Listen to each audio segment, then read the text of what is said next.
Setting aside a couple of hours to make improvements isn't always easy, but it can pay off in big ways. Making a small investment of time and money in some DIY projects, along with changes in your daily habits, can help turn your house into a powerhouse. Let's take a look at the numbers. We purchased some basic DIY materials for our projects.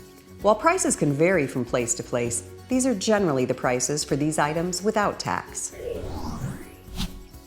Our insulating window film kit was about $7, and that covered 2 windows.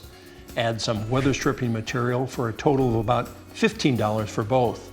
More materials may be needed depending on the number of windows you're working with. The silicone caulk gun, and expanding foam we purchased for the outside projects added up to about $20 total. Different brands and styles could be more or less. For weatherizing the door with seals and a new sweep, we spent about $15. Pipe insulation is fairly inexpensive. We're estimating our cost for that, plus the zip ties, at around $20. Less than $75 total. Not bad. Right? Let's look at the estimated savings for these improvements, along with some other adjustments we can make.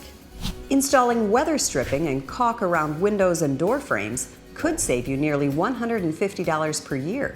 Washing clothes in cold water instead of hot, $100 in savings per year. Lowering your thermostat by 10 degrees in the winter and raising it by 10 degrees in the summer saves you $83 per year. Using LED light bulbs in your 5 most frequently used fixtures could knock $75 off your yearly bill. And if you choose to recycle an old working refrigerator, freezer, or air conditioner, you could see another $115 in your pocket. And those are just a few of the ways you can save. You know, I'm excited to go home and make some changes myself. I've got some chargers I need to unplug. I think I may have a few myself, Megan.